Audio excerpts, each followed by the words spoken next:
Hello दोस्तों, नमस्कार। आप सभी का स्वागत है target classes with Harish sir में। इस वीडियो में हम फिजिकल एजुकेशन से रिलेटेड कुछ most important top 20 question discuss करेंगे जो आगामी एग्जाम्स के लिए बहुत उपयोगी होंगे। और जो लोग भी हमारे चैनल पर पहली बार विजिट करें वो चैनल को सब्सक्राइब करके बेल आइकन को प्रेस कर दें, जिससे किसी भी नए वीडियो का नोटिफिकेशन आप सभी को समय से मिल सके। तो शुरुआत करते हैं आज के फर्स्ट क्वेश्चन की। फर्स्ट क्वेश्चन है, अग्र पश्च को निम्नलिखित भी कहते हैं। क्या बोला जाता है? ऊर्ध्वाधर अक्ष बोलते हैं, सजिटल अक्ष बोलते हैं, अग्र पश्च अक्ष बोलते हैं, या फिर अनुलंब अक्ष बोलते हैं। और आप लोग स्कोरिंग भी करिएगा अपनी कि 20 में से आपके कितने क्वेश्चंस राइट होते हैं। 141 सही आंसर यहां पे हो जाएगा। अग्र पश्च अक्ष से रिलेट करता है, सी उत्तर सही होगा। नेक्स्ट क्वेश्चन पे मूव करते हैं। प्रक्षेपक की उड़ान और समय निम्नलिखित पर निर्भर करता है। प्रारंभिक ऊर्ध्वाधर वेग पर निर्भर करता है, क्षैतिज वेग पर निर्भर करता है, प्रणोद की शक्ति पर निर्भर करता है, या फिर आपका डी ऑप्शन दिया हुआ है वायु प्रतिरोध पर निर्भर करता है। तो आंसर यहां पे आपको बताना कि उत्तर कौन सा ऑप्शन से रिलेट करेगा। तो ए, बी, सी या फिर डी ऑप्शन यहां पे सही हो जाता है। 142 मोस्ट इंपॉर्टेंट क्वेश्चन है। इसका जो राइट आंसर हो जाएगा, जितने भी लोग वायु प्रतिरोध टिक किए हैं, गलत हो जाएगा। क्षैतिज वेग से संबंधित है, बी ऑप्शन राइट आंसर होगा। नेक्स्ट क्वेश्चन है, निम्न में से कौन सी पेशी की लंबाई में कोई परिवर्तन नहीं होता है? जिसमें कोई परिवर्तन नहीं होता वो बताना है। सममितीय संकुचन होता है, समपरासारी संकुचन होता है, संकेंद्रित संकुचन होता है, या फिर उत्केंद्रित संकुचन होता है। राइट आंसर आप लोग बताइएगा कौन सा उत्तर यहां पे सही हो जाएगा। इसके पहले के वीडियोस के लिए यूट्यूब पर सर्च करिएगा physical education by Pankaj sir, जहां पे आप लोग टीजीटी, एलटी ग्रेड से रिलेटेड सभी वीडियोस देख सकते हैं। इसके पहले के वीडियोस भी पिनअप है, वहां से आप उन वीडियोस को भी देख सकते हैं, जिसमें फिजिकल एजुकेशन और जीएस से रिलेटेड क्वेश्चंस प्रोवाइड किए जाते हैं। जो भी ग्रुप ज्वाइन करना चाहते हैं कांटेक्ट करके ग्रुप भी ज्वाइन कर सकते हैं। तो यहां पे आंसर आपको बताना है कि 143 कौन सा उत्तर यहां पे होगा। नहीं की बात की जा रही है, तो सममितीय संकुचन इस क्वेश्चन का सही आंसर होगा। ए उत्तर राइट आंसर होगा। नेक्स्ट क्वेश्चन है, कौन सी पेशी की लंबाई में परिवर्तन होता है?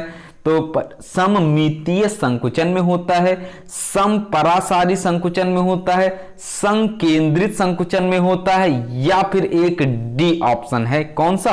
उत्केंद्रित संकुचन। बताइए। 144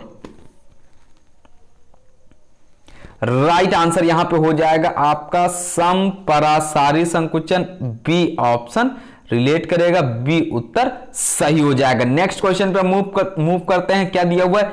निम्न में से मूल तथा पर्यंत निवेशन एक दूसरे की ओर बढ़ते हैं।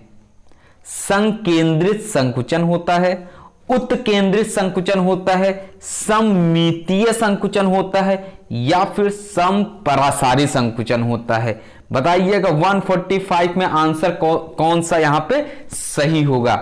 मेहनत करते रहिएगा, एक एक नंबर पॉइंटों में भी आपके लिए बहुत महत्वपूर्ण है, इसलिए ज्यादा से ज्यादा क्वेश्चन सही करने की कोशिश करिएगा।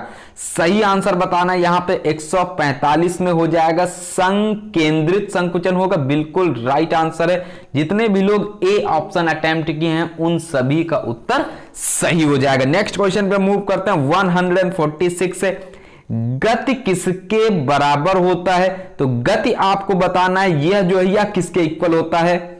लंबाई बटे समय के इक्वल होता है, विस्थापन बटे समयांतराल के इक्वल होता है, वेग परिवर्तन बटे समय के इक्वल होता है, या फिर डी ऑप्शन द्रव्यमान गुणे त्वरण के इक्वल होता है। गति जो है ये किसके इक्वल होगा?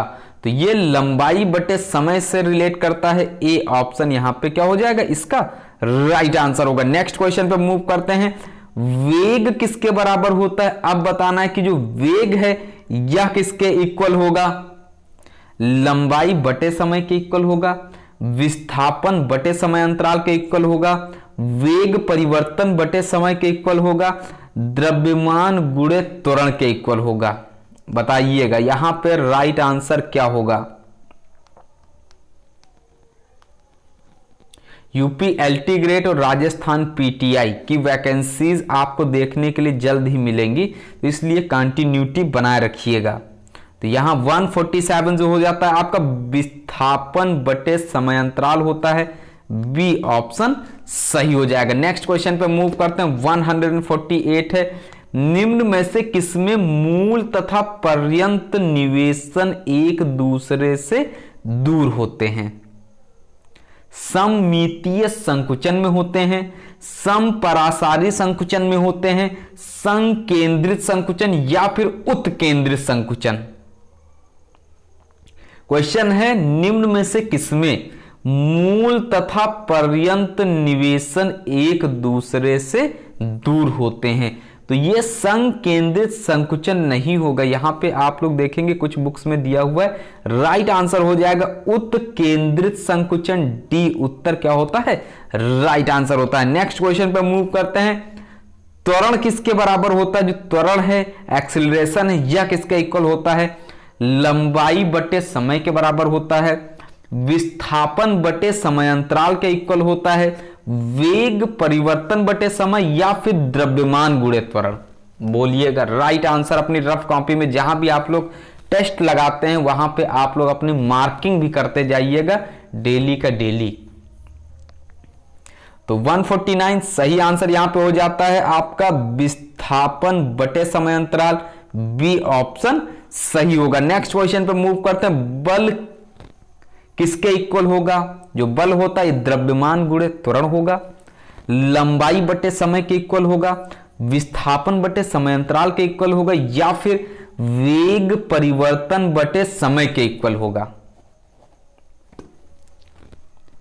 तो ये जो बल है F = ma होता है, तो द्रव्यमान गुणे त्वरण के इक्वल हो जाएगा, ए ऑप्शन राइट आंसर होगा। नेक्स्ट क्वेश्चन पे मूव करते हैं। न्यूटन का दूसरा जो गति का नियम होता है कौन सा होगा? यहां पे ऑप्शन से बताना। न्यूटन का गति विषयक द्वितीय नियम संबंधित है, जड़ता के नियम से संबंधित है, त्वरण के नियम से संबंधित है, प्रतिक्रिया के नियम से रिलेट करता है या फिर गुरुत्वाकर्षण के नियम से रिलेट करता है। इसके पहले के वीडियोस में हमने तीनों नियम आपको बताए हुए। आपको बताना है कि जड़ता का नियम किससे संबंधित है और प्रतिक्रिया यानी जो क्रिया प्रतिक्रिया का नियम है यह किससे रिलेट करता है। इस क्वेश्चन का जो सही आंसर हो जाएगा बी ऑप्शन होगा। सभी का उत्तर सही होगा, किसी का गलत नहीं होना चाहिए। माइनस मार्किंग है 1/3 यूपी एलटी ग्रेड, इसलिए क्वेश्चन वही आप लोग अटेम्प्ट करिएगा जिसका आंसर 100% आता होगा। नेक्स्ट क्वेश्चन पे मूव करते हैं। 152 जिसमें 40% मार्क्स लाना भी अनिवार्य है, ये भी माइंड में आपको रखना होगा, उस हिसाब से आपको तैयारी करनी है। माध्य पार्श्विक गति को निम्नलिखित भी कहते हैं। क्या कहते हैं? घूर्णन, अभिवर्तन, अपवर्तन या फिर आकुंचन। 152 मध्य पार्श्विक गति को क्या कहते हैं? यहां पे इसको बोलते हैं अपवर्तन, यानी सी उत्तर इस क्वेश्चन का सही होता है। नेक्स्ट क्वेश्चन पे मूव करते हैं। 153 है। संकुचन और विस्तार होते हैं। जो संकुचन और विस्तार होते हैं या किससे संबंधित है? मध्य पार्श्व अक्ष से संबंधित है, सम्मुख पार्श्व अक्ष से संबंधित है, ऊर्ध्व अक्ष से या फिर इनमें से कोई नहीं। उत्तर क्या होता है? यहां पे राइट आंसर आपको बताना है। 153 मोस्ट इंपॉर्टेंट सही आंसर जो होता है आपका मध्य पार्श्व अक्ष से रिलेट करता है, ए ऑप्शन सही हो जाएगा। नेक्स्ट क्वेश्चन है। रेखीय वेग निर्भर करता है। जो रेखीय वेग है यह किस पर निर्भर करता है? प्रत्यक्ष कोणीय वेग पर निर्भर करता है, घूर्णन अर्धव्यास के प्रतिलोमत पर निर्भर करता है, कोणीय वेग और घूर्णन अर्धव्यास दोनों के प्रत्यक्ष या फिर एक ऑप्शन है ए व सी दोनों। 154 राइट आंसर हो जाएगा। एग्जैक्टली डी उत्तर से संबंधित है, डी ऑप्शन सही होता है। नेक्स्ट क्वेश्चन पे मूव करते हैं। 155 बताइएगा 155 नंबर का सही आंसर क्या होगा। बहुत जल्द आप लोग को 150 क्वेश्चन का प्रैक्टिस सेट जिस तरीके से एलटी ग्रेड में पूछा जाता है उसी तरीके से सारे सिलेबस को कवर करते हुए एक प्रैक्टिस सेट आपको बहुत जल्द देखने के लिए मिलेगा।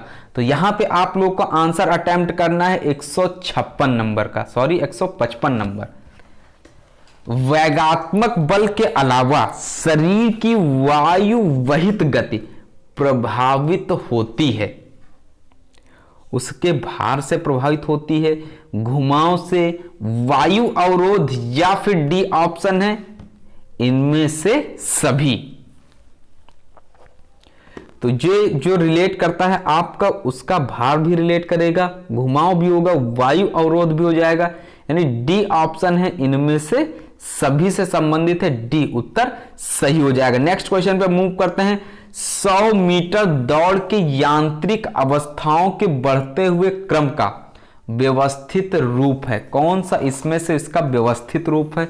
मंद वेगात्मक अवस्था है, तीव्र वेगात्मक अवस्था है, उच्च गति अवस्था और विलंबन है, या फिर उपर्युक्त सभी। 156 का जो आंसर हो जाएगा इसमें भी आपका उपर्युक्त सभी से रिलेट करता है, ए बी सी डी, यानी डी उत्तर राइट आंसर होगा। नेक्स्ट क्वेश्चन है आकुंचन तथा विस्तार किसके इर्द गिर्द होते हैं? ये क्वेश्चन रिपीटेड है, बताइएगा। सभी लोग अपनी रफ कॉपी में अपना आंसर अटेम्प्ट करिएगा, कौन सा उत्तर सही होता है। 157 नंबर का आंसर होता है मध्य पार्श्विक अक्ष से संबंधित है, ए ऑप्शन सही है। एलटी ग्रेड आपका यूपी टीजीटी से लेवल अप होगा, इसलिए मेहनत उसके अकॉर्डिंग करिएगा। अपाकुंचन और आकुंचन कहां होता है? नितंब के जोड़ में होता है, कंधे के जोड़ में होता है, कोहनी के जोड़ में होता है, या फिर डी ऑप्शन है घुटने के जोड़ में होता है। 158 का बताना है आपको उत्तर। सही आंसर यहां पे क्या हो जाएगा? कंधे के जोड़ से रिलेट करता है, बी उत्तर सही हो जाएगा। वीडियो पसंद आया वीडियो को लाइक कर दीजिएगा। चैनल पर पहली बार अगर आप विजिट करें तो चैनल को सब्सक्राइब करके बेल आइकन को प्रेस कर दीजिएगा, क्योंकि most important question physical education और जीएस जो सामान्य अध्ययन है उससे संबंधित क्वेश्चंस आपको प्रोवाइड किए जाते हैं। नेक्स्ट क्वेश्चन 159 काइनेटिक पैरामीटर्स में कौन से शामिल हैं? वेलोसिटी शामिल है, डिस्टेंस शामिल है, एक्सेलरेशन, या फिर उपर्युक्त सभी, बताइएगा। तो यहां पे आंसर आप लोगों ने अटेम्प्ट किया है अगर डी, तो डी ऑप्शन क्या होगा? बिल्कुल सही आंसर होगा। आज की इस वीडियो का लास्ट क्वेश्चन है आपकी स्क्रीन पर। एक प्रथम श्रेणी का उत्तोलक किन रूपों में यांत्रिक लाभ उपलब्ध कराता है? गति, शक्ति, संतुलन, या फिर डी ऑप्शन है उपर्युक्त सभी से संबंधित है, बताइएगा। इसका भी उत्तर क्या हो जाएगा? डी हो जाएगा, राइट आंसर के साथ संबंधित है। आप लोग स्कोरिंग करिएगा 20 में से आपके कितने क्वेश्चंस राइट होते हैं। जो भी ग्रुप ज्वाइन करना चाहते हैं 9621819209 पर कांटेक्ट करके ग्रुप भी ज्वाइन कर सकते हैं, जिसमें आपको जीएस और फिजिकल एजुकेशन से रिलेटेड डेली क्वेश्चंस प्रोवाइड किए जाते हैं, जिससे आपकी कंटिन्यूटी बनी रहे। तो नए वीडियो में मिलते हैं कुछ मोस्ट इंपॉर्टेंट क्वेश्चंस के साथ में। तब तक के लिए नमस्कार। जो भी ज्वाइन करना चाहते हैं इसी नंबर पर पेमेंट कर सकते हैं, फोन पे, गूगल पे, अमेजन पे, पेटीएम अकाउंट पे, व्हाट्सएप पेमेंट, या फिर किसी दूसरे के द्वारा भी पेमेंट कराकर आप स्क्रीनशॉट सेंड कर सकते हैं। जो भी ज्वाइन करना चाहते हैं ज्वाइन कर सकते हैं।